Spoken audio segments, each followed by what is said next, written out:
એનું સ્ટેટમેન્ટ હું કે હરખું વાંચો તો વર્તુળના કેન્દ્રમાંથી જીવા પર દોરેલો લંબ એ જીવાને શું કરે દુભાગે એટલે આપણે રકમ જોઈને પહેલું કામ એટલું કરવાનું કે વર્તુળ દોરવાનું થાય છે પછી વર્તુળ હોય તો એમાં એનું કેન્દ્ર આવેલું હોય કેન્દ્ર બિંદુ અહીંયા છે ત્યાં પછી આપણે શું દોરવાનું કે આગળ જો વાક્ય વાંચો તો જીવા દોરવાની છે જીવા એટલે શું થાય તો વર્તુળના કોઈ પણ બે બિંદુને જોડતા રેખાખંડને એની કહેવામાં આવે જીવા આ વખતે જીવા આપણે નીચે દોર્યું આને શું કહેવાય આપણે જીવા જીવાનું નામ ન થાય એટલે આપણી રીતના જીવાનું નામ આપી દે એબી કેન્દ્રનું નામ આપી દે ઓ આટલું તો તમને યાદ રહેવું પછી આગળ શું કહે છે જીવા ઉપર દોરો લંબ લંબ એટલે 90 નો ખૂણો ક્યાંથી દોરવાનો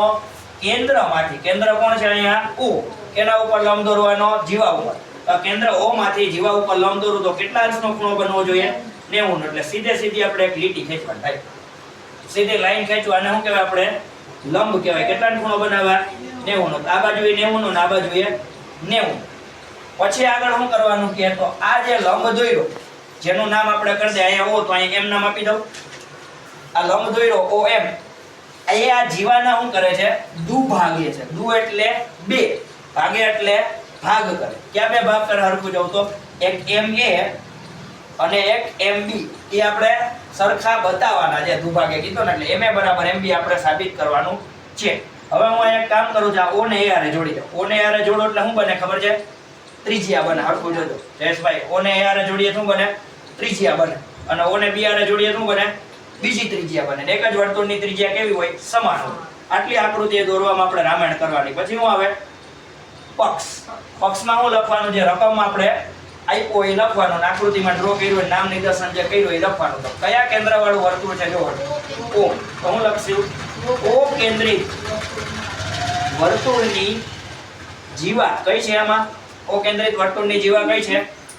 એ બી છે કે નહીં જો હરખું આપવું જોઈએ ઓ કેન્દ્રિત વર્તુળ એની જીવા કઈ છે એ બી એના ઉપર આપણે શું દોરવાનું કહેતા હતા એના ઉપર આપણે શું દોરવાનું કહેતા હતા લંબ હવે લંબ આપણે દોરવો હોય તેને લખવા માટે આવો સંકેત છે કયો લંબ દોર્યો મેં હરખું દોર્યું તો OM લંબ કેના ઉપર દોર્યો AB ઉપર બરાબર આનો વાંચાય આવી રીતના OM લંબ છે AB એટલે OM AB અને 90 નો ખૂણો બનાવો પછી સાધ્ય એટલે શું થાય તો આપણે જે સાબિત કરવાનું છે તે શું સાબિત કરવાનું કીધું તો એ જીવાને દુભાગે છે જીવાના બે સરખા ભાગ કરે છે જીવા કોણ છે અહીંયા AB એના બે સરખા ભાગ ક્યાં પોઈન્ટેથી થાય M પોઈન્ટેથી કયા બે સરખા ભાગ થાય તો MA અને MB એટલે અહીંયા આપણે સાબિત શું કરવાનું કે MA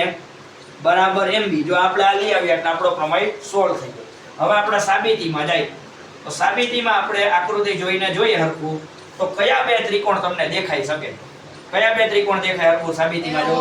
એક ત્રિકોણ આપણી પાસે છે OMA ઓમાં કયો ત્રિકોણ ઓમાં અને બીજો ત્રિકોણ આપણી પાસે જે દેખાય તો OMB કયો ત્રિકોણ OMB એમાં જે વસ્તુ સરખી હોય આપણે લખવાની ટ્રાય કરીએ હવે હરખો જવું તો જો 90 નો ખૂણો અહીં મને બનતો દેખાવ આ 90 નો ખૂણો ડાબી બાજુના ત્રિકોણમાં આવે ઓલો 90 નો ખૂણો જમણી બાજુના ત્રિકોણમાં આવે એનું નામ આપણે ખૂણાને દેવું હોય તો OMA OMB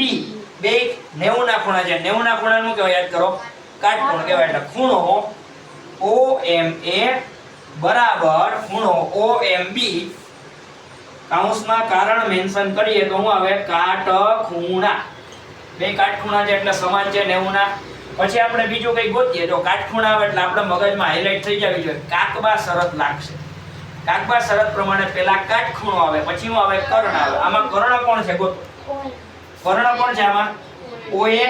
અને OB OA અને OB છે આપણા શું છે કર્ણ છે અને આ કર્ણ છે એ ત્રિકોણ માટે છે વર્તુળ માટે શું થાય ત્રિજ્યા થાય દેખાય અને એક જ વર્તુળની ત્રિજ્યા કેવી હોય સમાન હોય કે નહીં એટલે OA બરાબર OB કૌંસમાં કર્ણ અને બીજું કારણ હું આપશું આપણે એક જ વર્તુળની ત્રિજ્યા એક જ વર્તુળની ત્રિજ્યા પછી એના પછી ત્રીજી વસ્તુ આપણે ગોઠવાની થાય કાકબા કાટખૂણો કર્ણ અને એક બાજુ એવી ગોતો છે બેયમાં આવતી સામાન્ય બાજુ તરીકે એવી બેયમાં આવતી એવી બાજુ ગોતો OM છે તો OM બરાબર OM કેમ કે બેયમાં આવે ઓમ બરાબર ઓમ એટલે સામાન્ય બાજુ થાય કે નહીં હવે હરખું જાવ તો આપણી પાસે કઈ શરત લાગી શકે કાટખૂણો કર્ણ બાજુ એટલે કઈ શરત લાગી કાકબા કાકબા શરત પ્રમાણે બે ત્રિકોણ કેવા થયા એકરૂપ ક્યાં બે ત્રિકોણ એકરૂપ થયા ફટાફટ હાલો ક્યાં બે ત્રિકોણ OMA એકરૂપ ત્રિકોણ OMB હવે બે ત્રિકોણ એકરૂપ હોય તો એના અંગો પણ કેવો હોય એકરૂપ હોય હવે આપણે અહીંયા કયા અંગોની વાત કરીએ તો ત્રણ બાજુ અને ત્રણ ખૂણા એમાંથી જરૂર કેટલી છે આપણે MA અને MB ની જરૂર છે MA શું છે ખરેખર બાજુ છે તો આમાંથી આપણે MA લઈએ એટલે MA બરાબર MB ને કૌંસમાં કારણ શું આપવાનું થાય યાદ કરો CPCT એટલે corresponding parts of congruent triangle